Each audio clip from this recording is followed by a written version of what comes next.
Thank you everyone for joining us today for the Australia panel. We had so many amazing sessions today. My name is Abby DeRossi. I am the communications manager here at Sports Philanthropy Network.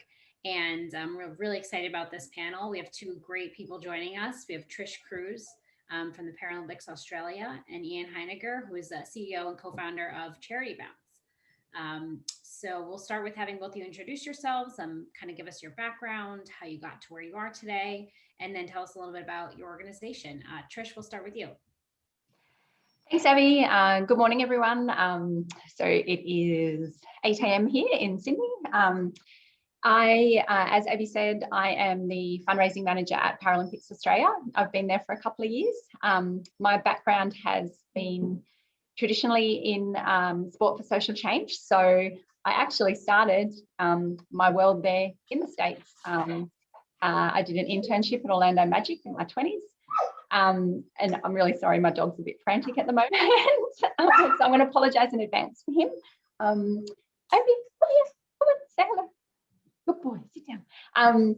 And that's where I learned the real difference that sport could make in people's lives.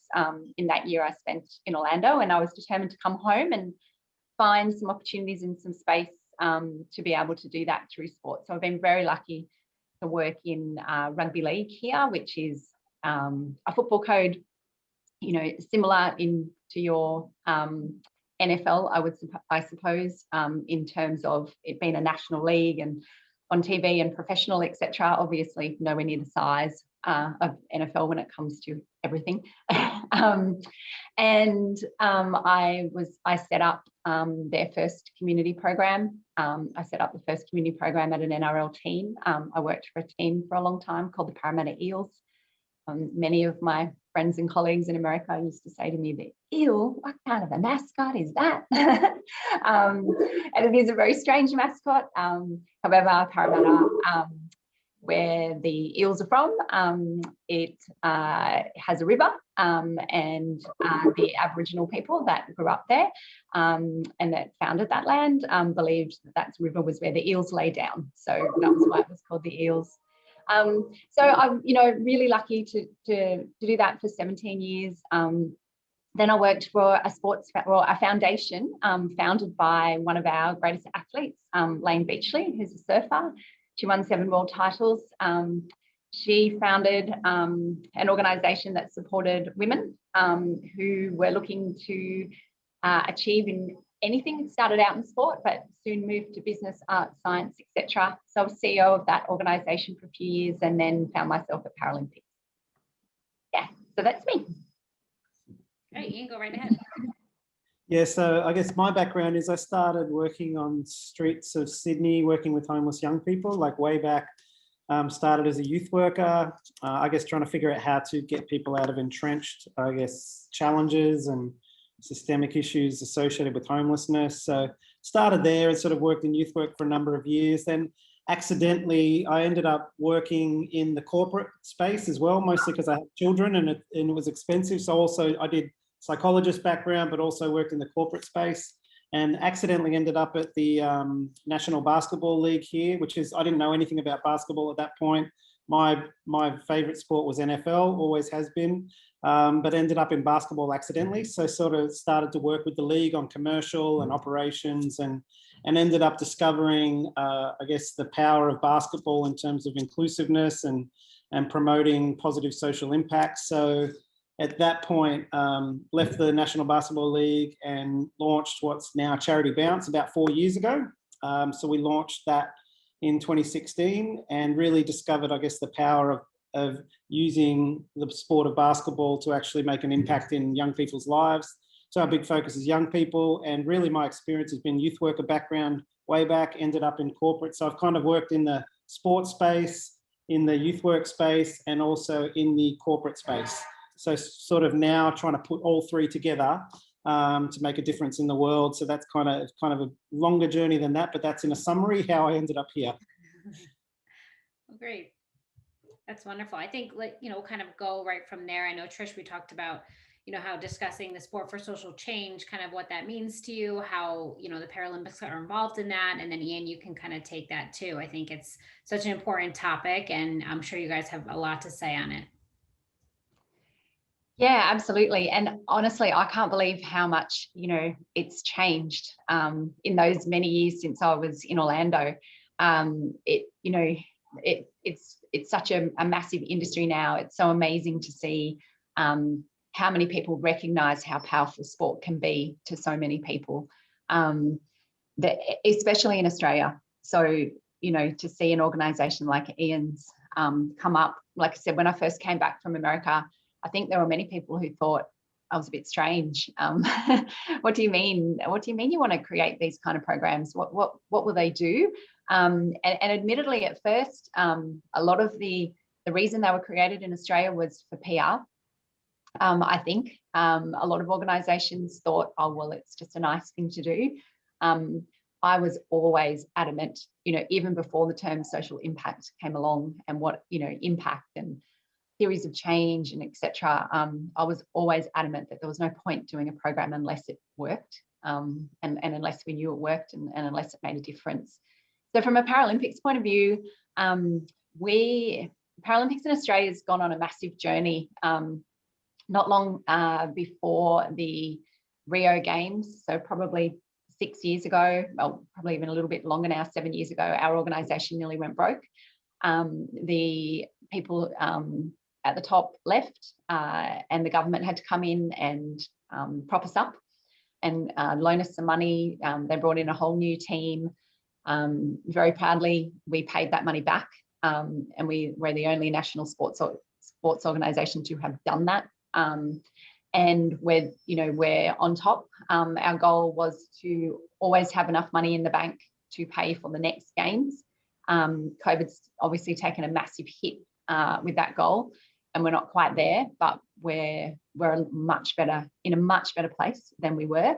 And a huge reason behind that is being the corporate support we've got, and that corporate support has been around, joining us because of the difference that we can make to people's lives, encouraging people with a disability to play sport. That's a huge goal of ours, as well as inspiring people and letting, I suppose, Australians know, how inclusive sport should be. When you watch our athletes on TV and see what they can do, it really, really changes your perception of disability. So just recently, we've been able to start some community programs. We have an incredible education program where we send Paralympians into school. We have an amazing mentoring program where Paralympic alumni mentor up-and-coming para-athletes. They don't necessarily need to be current Paralympians. What else do we have? We have an equipment fund where para-athletes can apply for funding for that. Obviously, that's a huge barrier to participation, is the cost of equipment for an athlete with a disability. So it's really exciting to see, some of these programs starting to come to fruition. Our huge one is we've been able to put participation pathway managers in every state in Australia, and their number one job is to get out there and encourage anybody with a disability to participate in parasport. And we weren't able to do that a few years ago. Yeah, so that's our journey. Yeah, and I guess for me, I agree with you. I think I've seen a lot of people, a lot of organisations sort of slowly take on the sports for development piece, and I think for me, I started with, same as you, Trish, with the passion was in me already to make a difference. So my background was youth work and working with homeless young people and at-risk groups, including First Nations people, and so that's my background. So I came into this, I guess, 4 years ago, and we were broke when we started, and probably stayed broke for the next 3 years, just trying to stay alive and hustle. So, but my passion was always build a really strong program that makes a really great difference. So I guess the first 4 years was building the programs, building the core for the programs, building a great team to deliver the programs. And I guess I've had to learn the whole fundraising piece. It's not something I've ever really done before. So for me, it's like trying to get money to keep the thing moving in the right direction was a secondary goal. But my first one was let's just make a difference. And if we keep doing that, people will come along. So And I think finally, probably 4 years in, we had some major donors get involved in what we're doing, which gave us some stability, which I think frees you. Once you have that money in the bank, you're actually looking at, okay, so where do we focus to have the biggest impact? And how do we measure the impact and all that kind of stuff, which is, I guess, the stage of growth we're at now. Because effectively we're a startup 4 years ago, starting from scratch, and now trying to, I guess, sophisticate all our systems. So I guess different, like I know Paralympics been around for a long time, doing amazing work. So for us, it's really been about, let's just get to a point where we can deliver what we know is working. And how do we fund that, and how do we resource it? Same as, I think it's a very challenging space globally, just charities in general. So you really have to keep your focus on how do we make an impact. And I love what you said, Trish, about in every state you guys have participation people now. So really, if your core drive is not how do we impact more people and make a bigger difference, I think long term it's going to be hard to survive anyway in a challenging environment for fundraising and all that kind of thing. So I guess our journey's been very challenging from start to now, but really in a strong spot now. So looking at expansion, looking at scaling our programs out. So we've primarily been in Central Australia, working remote communities, and also in Sydney, and now looking at other opportunities in other states, but also internationally. And I guess the big driver from the start has always been, how do we make a difference with the limited resource we have? So that's still the focus now. So where can we make the biggest impact with the resource that we've got? So looking at those areas, those target communities, those young people that we want to work with. So that's kind of a snapshot, if that helps or makes sense. I'll have to put my hand up too and say, Ian, I really didn't know much about fundraising either when I took on the fundraising role at Paralympics. It's been a massive, massive journey for me professionally. Yeah, I'm still learning. Absolutely.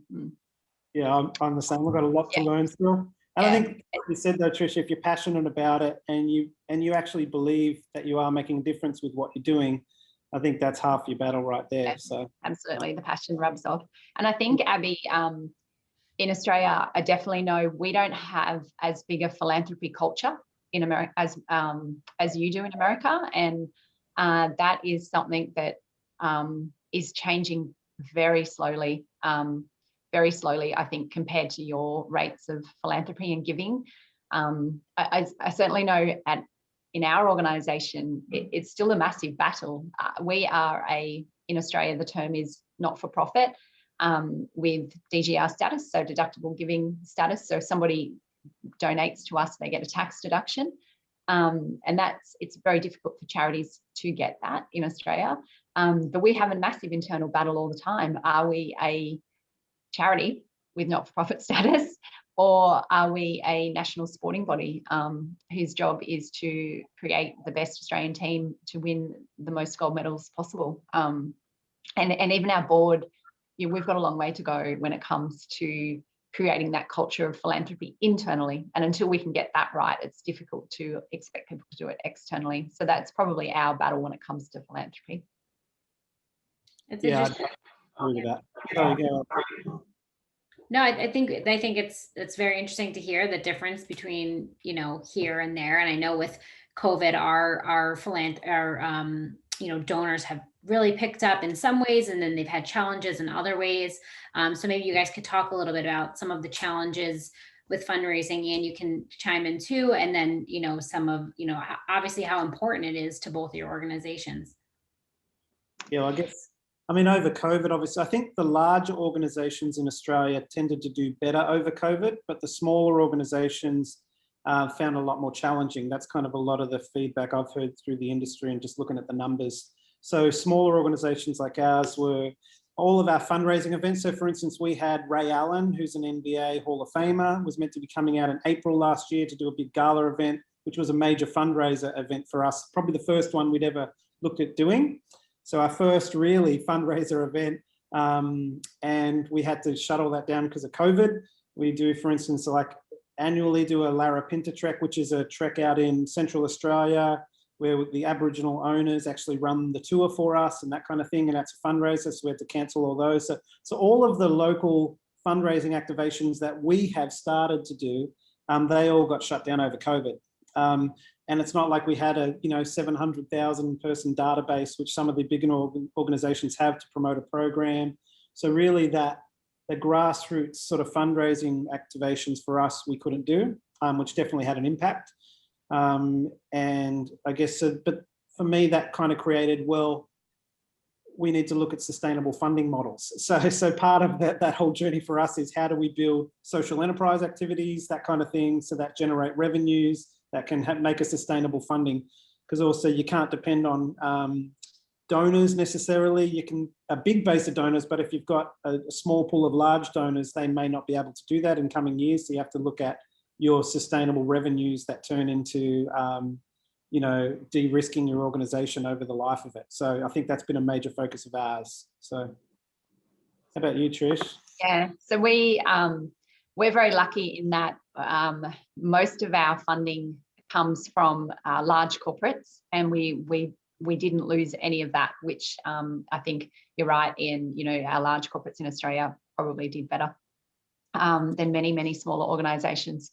So we were very lucky there. What I've found the trend in donors is our donor database is getting older, and they still like to be sent a mail piece that hits their letterbox, and they send us back checks. You know, I don't know what it's like in America, but I haven't written a check in 15 years easily, but we still get checks. In fact, yesterday I opened an envelope with a $100 note wrapped in alfoil in the envelope. So our database, donor database for that type of fundraising is getting older. And I've definitely noticed and been tracking that they're able to not give as much. So they're not able to give as much. And our younger, I think the biggest challenge for us now is, okay, if that donor database is disappearing, how do we attract a younger donor database? And we've got some big plans over the games to try and do that. It's the one thing I'm losing sleep about at the moment, hoping it works. But we're very lucky that we have Channel 7, which is a free-to-air television station over here, broadcasting the games. Even luckier that because the games are in Tokyo, it's in the same time zone. So people can watch it during the day and in the evening when they get home. So we're really looking at using that broadcast to attract a much younger, for want of a better word, electronic database that we can build on. And I suppose hopefully they can become long-term supporters of ours and look at bringing them in and then looking at a donor journey so that they may not give straight away, they might just give us their email, but looking at a journey so that hopefully they might give to us in the future. But I think that's probably been the biggest challenge for us is individuals are giving less. We have a large amount of people that donate monthly, and that is dropping off, you know, probably, you know, very slowly, but it's absolutely people are pulling out of that. And we don't have at this point, we have plans if we can get the budget for it for an acquisition program for regular giving, but those kind of programs are really expensive, and you have to spend a lot of money to make money in a couple of years' time. It doesn't return straight away, but it is very lucrative if you can get it up and running. So that's another thing that's become a challenge too. Yeah, and I'd agree. A lot of that those programs, acquisition and those kind of things are quite expensive, and I guess we've never really got into that. But I do agree with Trish. I think the younger demographic. I mean, we target the younger demographic anyway, like basketball, and very active in that space. And so I guess part of our strategy is building supporters that may turn into donors, and whether you know, people that follow you and that like what you're doing. And I guess that comes back to that whole impact. As long as you're making an impact and people, the trick for us has been with little resources, a startup, is how do you tell your story? And telling your story hasn't been something we've been great at, which is something we want to become better at, because I think we've got amazing stories, amazing young people that have done amazing things, and sharing those stories is something we haven't done a lot of, which we need to start doing. And we're looking at sort of low entry point donors that could come in at like $5 a week, that kind of thing, that become, you know, I'd rather have 1 million people giving $1 than one person giving 1 million, because you de-risk your whole organization pretty quickly with that. So yeah, that's so important, that telling your story, and it's something that we I still don't think get right, or we haven't, you know, in the 2 years we've been slowly trying to change the narrative, but a lot of people in Australia would think that Paralympics is funded by the government. And when they find out that we're not, they're quite surprised. So traditionally, our organisation has only ever raised money to send the team to the next games. And like I said at the beginning, we're as an organisation trying to work really hard so that is not, you know, we're not at the last minute going, right, if we don't raise an extra $1 million, we can't send the team to the games. We don't want to be in that position anymore. So it's what are we raising money for now if we're not actually raising money to send the next team to the games? So we've had to change our narrative to, you know, we're raising money to give the 20% of Australians with a disability the opportunity to shine. So we want a level playing field when it comes to sport. We don't have that in Australia now. So we've had to really flip our story, flip our case for support, and we're building that as we go. And that's been a real challenge for us moving into the games because, again, using the coverage to ask people to support us, it's been a massive internal battle. Do we create something fun and funky that people might just be happy to give them $10, you know, or do we ask for donors? And where, you know, we try to tell that real deep impact story and the impact we're making through the coverage, which I think will happen anyway. But yeah, it's interesting and it's still evolving every day. Yep. Yeah, and I agree on that. We've got different people and that will give it different levels, and what they want is different as well. Like, I mean, everybody wants to know you're making a difference from from a major donor through to a supporter. But I think the level of what they want back in terms of the information they want, how do they test you, how do they check whether what you're doing is actual real. Like, so we have we've got some major donors who fund all the core of our operations, so that pretty much we can say to public donors that 100% of your funds goes directly to a program. So we're in a good situation like that, very lucky. Yeah, but that's amazing. Yeah, we got some major donors who've done that, and we actually had a major donor who gave us a gift last January, February, and just before COVID hit. So that was basically to fund core operations for the coming years. So that put us in a very different position than we would have been otherwise. So you need your major donors, but you also need your just the people that support you, whether it's $1 or whatever, because for me, it's about building a group of people, and Trish, like you said, just a group of supporters who love what you do and believe in what you do. And I think, and that's the key. And then there is ways to sophisticate, and I know some organizations are really sophisticated in how they target the demographics of donors. We're probably not that. One day we probably no, yeah. And but that's, for me, that kind of, I love the authenticity piece where it's just like, this is who we are. And, you know, out of a myriad of opportunities to give, you've got to connect with what we do and who we are and feel comfortable with that for yourself. And for me, that's the biggest piece in the whole thing. If you can do that, some people will give, and some people will just support you from the sidelines and cheer you on, which is fine as well. You need those people too. So that's kind of how I view the whole thing. Yeah. Yeah, definitely. I totally agree with that. And I'd like to, you know, I know you're saying it's important to get the donors to kind of connect with your mission, your goals, but talk a little bit about your athletes and kind of how you support them, just about them in general. I know you kind of deal with two different sectors, but go ahead and touch on that if you can. Do you want to go first, Trish, or me? Sure. So obviously our athletes are incredibly elite sports people.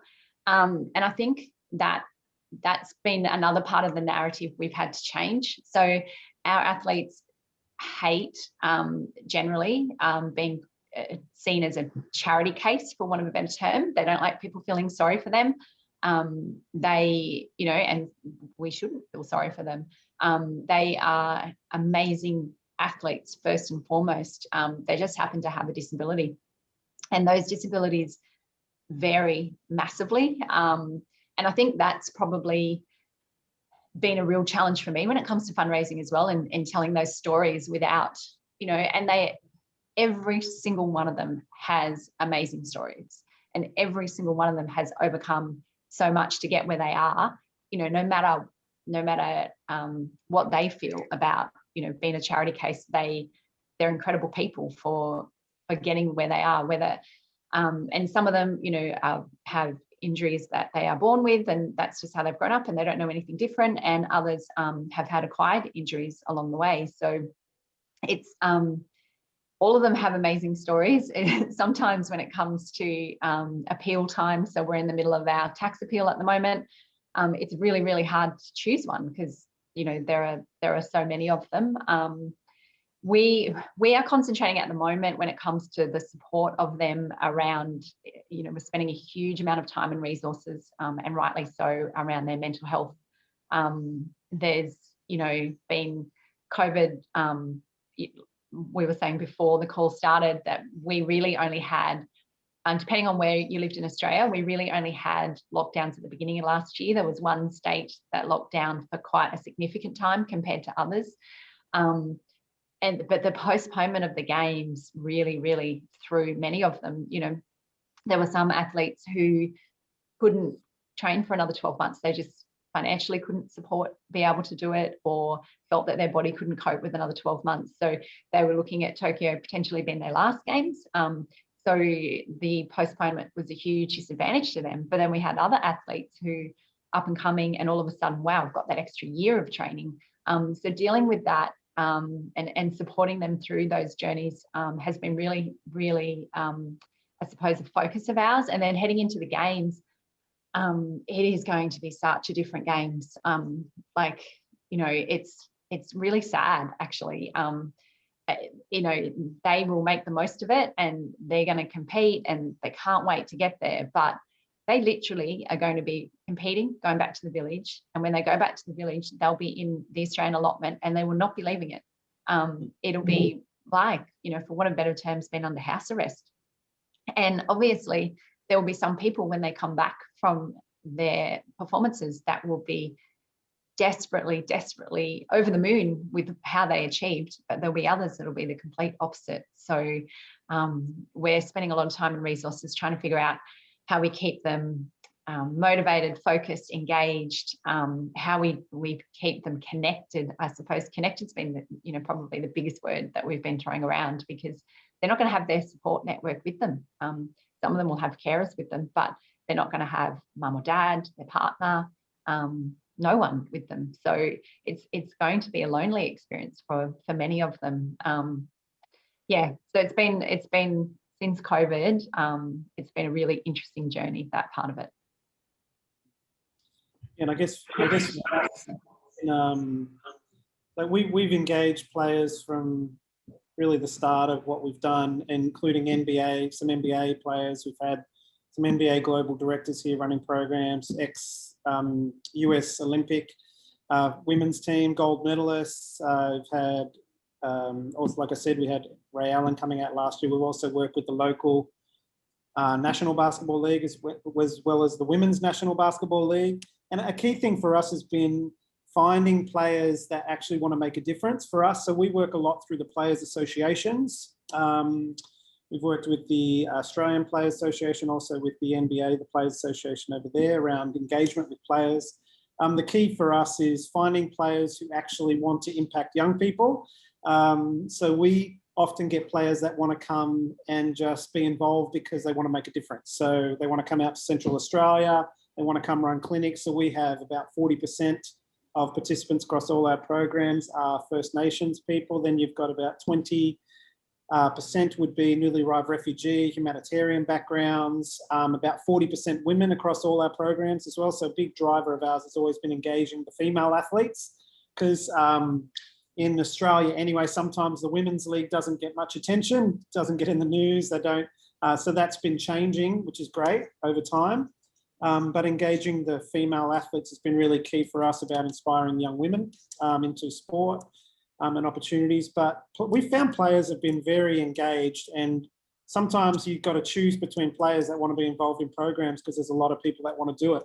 And a lot of them actually, we on principle we pay them something to come, but a lot of them come and say, I don't want anything. And they just want to volunteer their time because they just want to make a difference and make a change.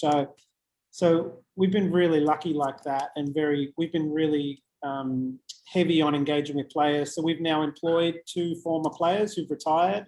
Both of them have been involved in programs that we've done previously. And it's interesting, we've employed them not in basketball related roles. One of them is now heading up, they've done an MBA, they studied all the time through basketball, they studied their MBA, interested in the corporate space, so we've put them into a corporate partnerships role. So we have a partnership, sorry, you probably see it, Under Armour, always like the brand, mention them. So Under Armour we've got a partnership with, and some other partnerships we've been working on. So into that role, the other person is actually really interested in employment and what we do with employment, how we get young people into employment. So we've got that former player and engage them in that employment space. So they're looking at mentoring programs and setting up leadership opportunities and that kind of thing, and also helping us engage players in that.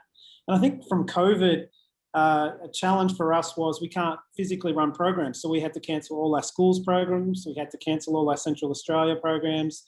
So a big driver for us, which is something we wanted to do anyway, was the online sort of stuff. So we had Instagram live sessions. So we had a week, we had about 12 players that wanted to be involved in a week of mental health sessions, all sharing not about their basketball, but about mental health, resiliency, how they overcome challenges. And it's really easy to get them for a 20-minute, half an hour Instagram session. That's much easier than flying them somewhere or getting them to a clinic on a certain day. And I think it's actually very meaningful for them because they're not necessarily sharing from their basketball, they're sharing about them as a human being and their experiences of resiliency. We also did a whole week on women's, empowering young women. And we had some corporate leaders. We also had someone from NBA, global director, who jumped on those sessions online. So I've actually found it, in this world of basketball, I think basketball, especially in Australia, is not one of the primary sports. Like, it's raising and coming up, but it's kind of been a forgotten sport for a long time. So the players are very, very engaged and looking for opportunities to make a difference, but also to promote basketball. So I feel like we've been in a really good position. And I guess that whole focus on keeping your focus on making a difference. And if players know that's what you're doing and you're not just leveraging off their profile, but they know you're actually bringing them in to make a difference, they're generally happy to do it. So, which is great. So we're in a lucky position right there. That's great. So I guess we can also kind of touch on, since we are on the international track, and I know Trish, you brought up the games and just kind of your, international relations with other countries. And Ian, you can also talk about kind of if you're expanding or kind of your plans for that as well. You can start, or Trish, whoever. Sure. So a lot of the National Paralympic committees would, talk to each other. From a fundraising point of view, I've spent quite a bit of time working with the US team, understanding what they do and why they do. Obviously, they've got much bigger and more sophisticated fundraising model than we do. What I do love about you guys is it is one committee that looks after Olympians and Paralympians, where in Australia and most other countries, in fact, the US is the only one I know that is combined, it's very separate. So we have nothing to do with the Australian Olympic Committee. Formally, informally, of course, we talk to them. We're working with them at the moment around welcome home events, etc., combining everybody. But yeah, we're not funded by them.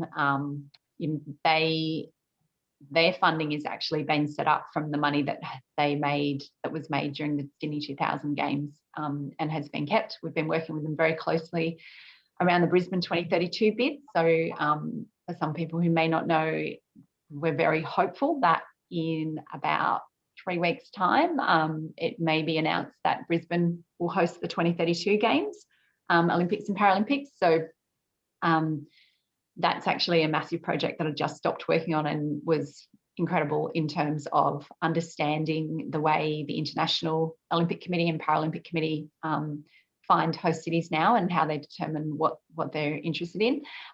New Zealand, we work closely with as well, and the UK model. So I guess from our point of view, when it comes to international contacts, it's just learning.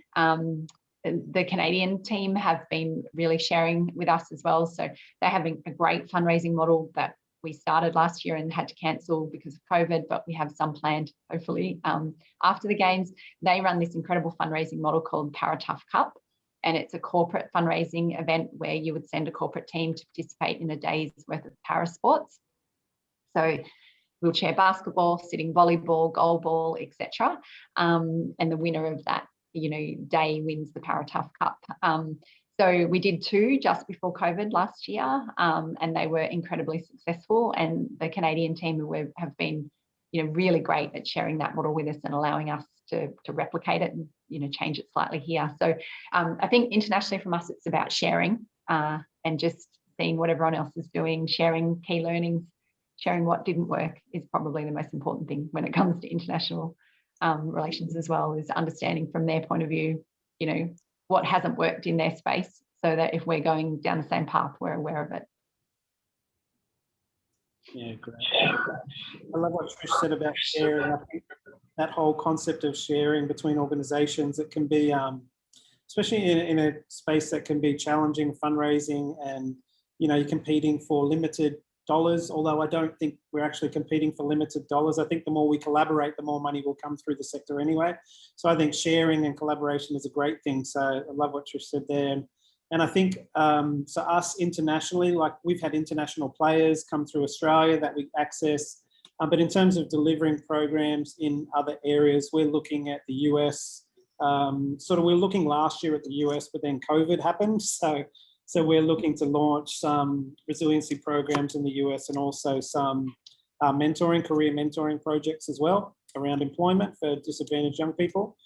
So they're areas we've already had an interest in doing. And I think we've had a lot of people from the US that really love basketball who've said, do you do anything in the US? So that's been an area for us. New Zealand's another one. So we've done a couple of things in New Zealand, but also looking at, but their primary sport is rugby. But really looking at some women's programs in New Zealand that focus on young women, because I think that's one thing with basketball. It's a women's sport as well as a men's sport primarily, and also disabilities. It's just one of those sports that no matter who you are, you can have a go, having a go on a basketball court. Like for instance, we've got programs that we run out in an area, Western Sydney, and we've got one young person in a wheelchair who's part of that school and part of that that class, and actually having them on the court where they come and participate, which is not a lot of sport programs you can do that. So for us, that inclusiveness of basketball is a really key for us, which is where I think there's opportunities no matter which country. We've talked about doing stuff in India as well. So there's a lot of human trafficking that happens around the northern parts of India. So we've been looking at partnering with a school potentially down the track that could actually run some women's basketball programs that would be around empowering young women, protection, safety, all those kind of things. So I think that's, the beauty of sport is you can actually use sport to deliver messages in a whole range of areas that have an impact. For instance, in some areas, it's like, it could be around, there's, drug and alcohol or high levels of smoking that go on in the youth. So it's around health messaging. In some areas, like in India, it could be around human trafficking and women's empowerment. And I think that's a thing in America. What we're looking at is, okay, where do we, for me, it's about finding the right people that can help you do it for the right reasons. Once you've got that person, then it's about resourcing that person to start doing the work. So I think that's the position we're looking at in the US, is just launching some pilots based on what we're doing here and finding the right partners locally. That's including community organizations, schools, and coaches that can actually deliver the programs for us. But that's definitely an area of interest for us. And we keep getting asked, when are we coming? So for us, it's about, okay, let's just start something. It may not be the level we want, but let's start something. So that's kind of where we're at now. When the borders open. Yes, that's all. We don't need the borders to open necessarily, because we wouldn't be going. No. Yeah, so yeah. Local coaches running their programs. One day we'll have to go, but at the moment we can start without us being there. Yeah. And I think that is one of the key things with sports programs in terms of their scalability is if you've got the right program, all you need is the right person to be able to deliver it elsewhere, and you can still have the same impact. Agree. So that's awesome if you can get it up and running and you don't actually have to go. Yeah. Yeah. Although you want to go. Yeah. A lot more cost effective not to go. So absolutely. Especially at the moment. Yeah, that's right. Yeah. We can talk a little bit about, community relationships and partnerships that, both your organizations have. And, you can either spotlight other organizations you work with in the community, or just like kind of your community in general and how you approach community relations. Because I think that's always a really important piece with non-for-profit organizations. Yep. Yeah, absolutely. I need to think of one that I can spotlight. Ian, do you have one? Yeah. I guess we've got a few different areas that we partner. So a key one for us is schools. So we partner very strongly with schools here. So we have a target group that we work with. So we primarily target schools that have that student demographic.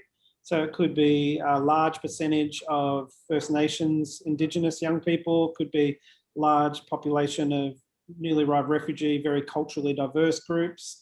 And then so that's part of our partnership. So we need to partner with schools, and we do.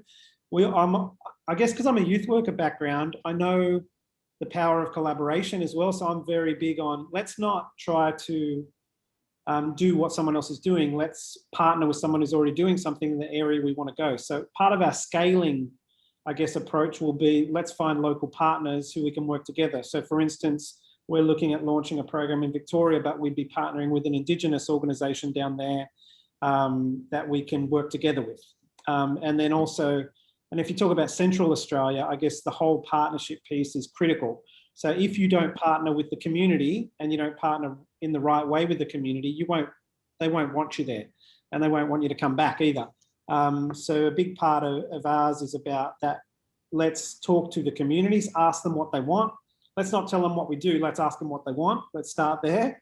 And then if they want something that we can work with them on that fits with what we do, then let's talk about a partnership. So the communities we work in, it's really interesting, actually. One of the key learnings that we had in the first year was we took some players out, one from the WNBL, Darcy Garvin, and one from the NBL, Kevin White, and we took them out, plus a Hall of Famer from the NBL, Cal Bruton. And we're taking Olympians out and everything. And one thing that all the communities said was, can you bring the same player back? Because we know they actually care if they come back, because there's a lot of people that come and visit our communities and we never see them again. So what we've done is, so one of our players, Kevin White, he comes out every year. And now, so what it does is it builds trust in the community that player actually cares about the community and the young people in it. So that's been a key part of our Central Australia program, is try to take the same players back. And you get heaps of players that want to come, and you might have a more high profile player that wants to come, but the value is not in the player and the photos that we can take, but it's actually in the relationship we're building with the community. And that relationship comes out of the same people coming back year on, year out. So we've been out every year except for last year because of COVID, and taking the same players out. And that's been a key for the community relations in remote communities, just that value on that person wants to come out again. They've been out, they've got some great photos, they've seen this amazing place, and now they're coming back for the people, not for the experience, if that makes sense. So that's a real important piece for our Central Australia programs. And I feel like it's the same wherever you are. Like young people, they need to know you care. They need to know that, they'll start to listen once they know you care. And that's the same whether it's a player, a youth worker, someone visiting a program, a volunteer that we have. Young people especially, they want to know that you're coming back to see them.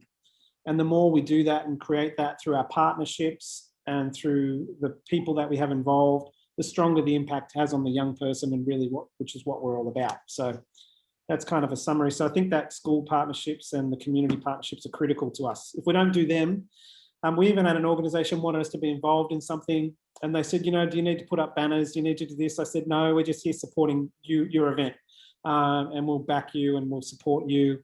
And I think sometimes you want their support and sometimes you support them. And that can be around funding, that could be around just events, that could be around a whole big thing. So I think the more community organisations talk to each other and are more transparent and authentic about what they're looking for, the easier it is to work together. And we can actually help each other for the benefit of the people we try to help. So it's kind of my view.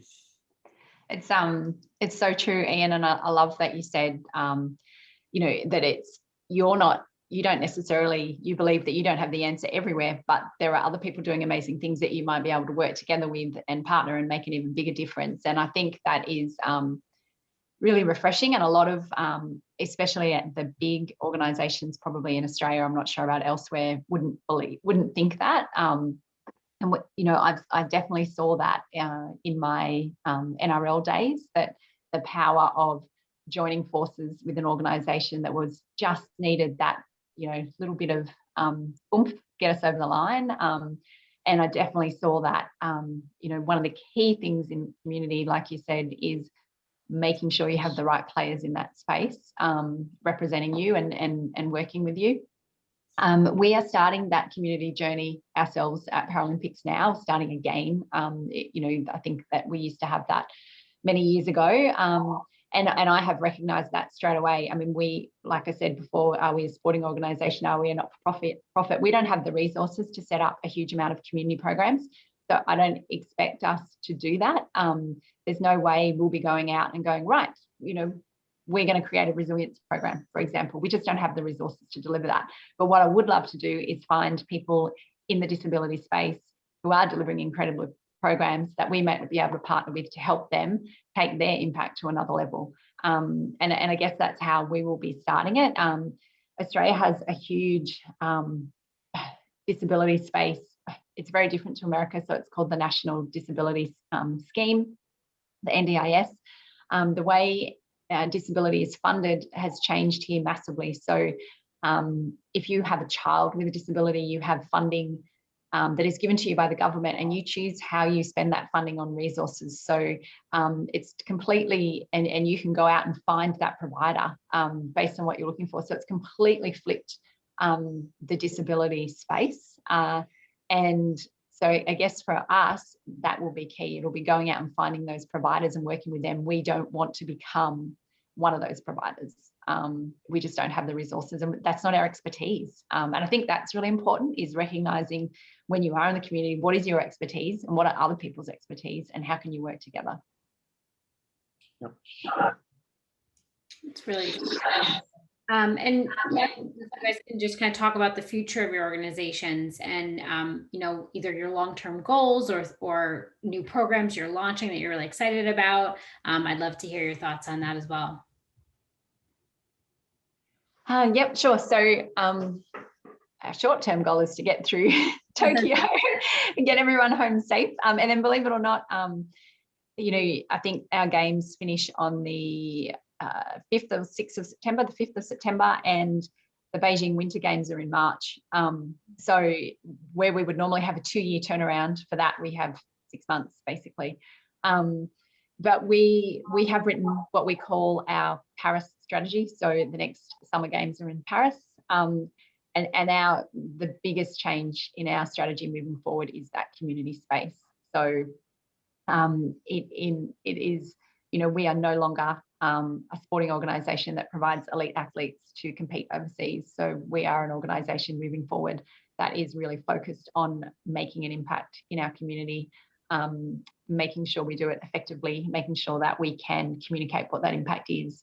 So I think for me, that's probably the most exciting, and we're very much at the infancy stage. Like I said, we have some programs up and running, but I haven't even had time to look at, say, our participation pathway coordinators in every state and going, okay, you know, what could we do in the communities that they're working in already to, I suppose, emphasise those programs and make a more positive difference to those programs. But there's so many opportunities moving forward in that space. And for me, what's most exciting is the board and the organisation can see the benefits of it. And so can our partners, which is great. I don't think we'll be doing it alone. Our schools program already has a major partner with it, Meat and Livestock Australia. So they, you know, which is fantastic. They've recognised, you know, just what a positive difference it can make to Australian school children by sending an athlete with a disability into a school to talk about their story. And I think that, you know, moving forward, I did a lot of work from the 2032 bid around the change in corporate social responsibility model from a sports sponsorship point of view. And, you know, that seems to definitely be the trend, that those major companies that support major sports want to be able to combine their own corporate social responsibilities into those sponsorships. And I think that is really exciting moving forward as well. Yeah, I agree with that. Big push for the ESR space, and how they can make an impact, not just sponsor. So I guess that's beneficial for organizations like ours for sure. I think the future for us is scaling. So we've really focused on just building really good programs and a really good model for programs.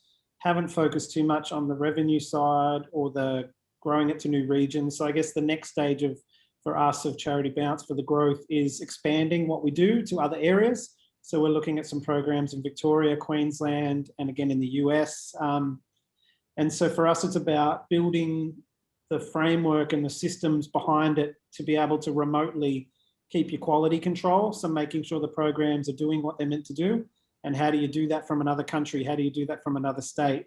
How do we monitor the outcomes? Because a heavy part of our programs is around resiliency and just preparing someone for life and the development and the mentoring side that goes with that. So people think we're a basketball organization, but we're actually education employment focused. So looking at employment pathways.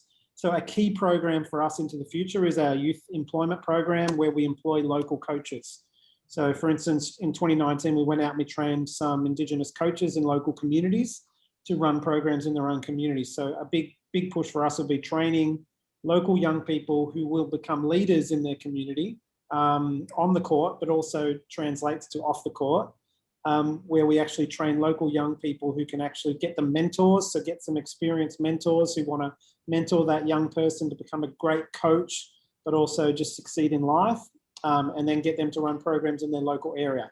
So for us, that's a key program that we've already started, building the systems over the side of COVID to actually get ready to activate coaches in new regions where we can monitor them, make sure we're doing exactly what we're meant to do in each region. So that's a key driver for us, no matter where it is in the world. We're setting up those systems now to be able to deliver that remote coaching for programs. And then the other part for us that goes along with that is developing a remote mentoring program. So we've already been training career mentors that will help young people as they finish school, as they leave school, to get into jobs, to help them get resumes done, to help them actually connect with the right people. Because I think especially coming out of COVID, unskilled young people, it's very challenging. It's already a higher unemployment rate than it is for an older population, but I think coming out of COVID even more so, where you've got skilled people who are going for jobs and then you've got an unskilled young person, it's more likely that it's going to be challenging for them. So trying to set them up to win as much as we can through our remote mentoring projects. So they're kind of the two areas of focus for us going into the future. And sustainable revenues, which I mentioned before. So how do you fund this thing for years to come without stressing every 6 months about, okay, where do we get the next money? So trying to build a sustainable revenue stream. Definitely. Yeah, the remote piece has been, I guess, kind of a silver lining, right? Like it's in some ways it's so challenging to connect with your athletes when you're in lockdown. But on the other hand, in other ways, you're able to connect with people in a way you've never been able to before. And whether that's people far away or your own players or athletes, it's really been an interesting dynamic, I think. Agree. Yeah. Before COVID, we probably wouldn't have been involved in something like this. Yeah. Yep. We've had so many people and that for us is so important too. Like our reach has been able to be expanded in some ways, although we'd love to be in person. It's great to be able to meet so many new people and hear about, your organizations and the work you're doing, because it's just so important, especially now. Yeah. Great. Well, thank you both so much for joining us. It's been such a great conversation, and I hope we're able to connect again in the future. If you both want to kind of give us your closing thoughts, I think we can go ahead and end with that. Okay, great. Thank you. I think the key thing for me is that word connection again, and like it's become such a huge part of our lives, and how we get that connection and how we keep that connection, even at a grassroots sports point of view. So I'm involved with a grassroots sport over here called Netball, which is predominantly a female sport. most Americans have never heard of it. I'll encourage you to Google it, Netball, and you'll be amazed. So it's a nationally televised sport over here. And I think, you know, what I have realized during COVID, working with our girls through that sport, is what they play for is connection. And I just think if you don't ever forget that, you know, when I'm creating programs, you know, using Paralympians, the reason, you know, so many of our para athletes get involved in sport is that connection. And it'll be the same with Ian and the basketball players.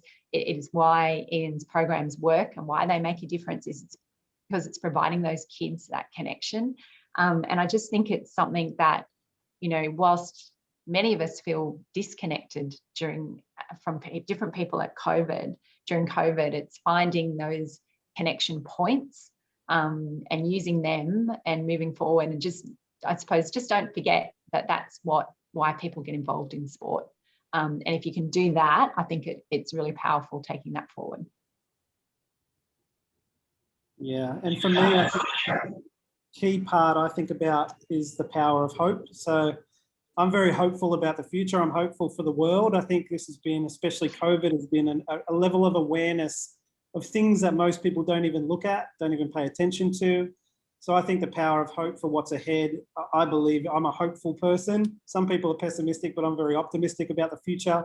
I think people are waking up to certain things. I think that young people are more, that the power of hope in what we do to create hope where it seems like it's hopeless, I think is really powerful, and keeping that focus on, you know, there is amazing potential, not just in the individuals we work with, but there's amazing potential in, I think there is in humanity, and I think at large has become more globally aware as people and as organizations and as countries. I think there's actually hope in that. If we become more aware of each other and what's needed to change, there's systems that are broken all over the place, and we can actually do something about it. And I think people, if they feel empowered with hope to actually do something, the more people we have that activate that, the bigger difference it's going to make in the world. So for me, I'm very hopeful about the future and just love to find a part where Charity Bounce can play in actually creating that. So that's a big one for me. That's amazing. I love that too. Well, thank you both for joining us. This has been such a great conversation, and we'll hope to talk to you guys soon. Thank you again.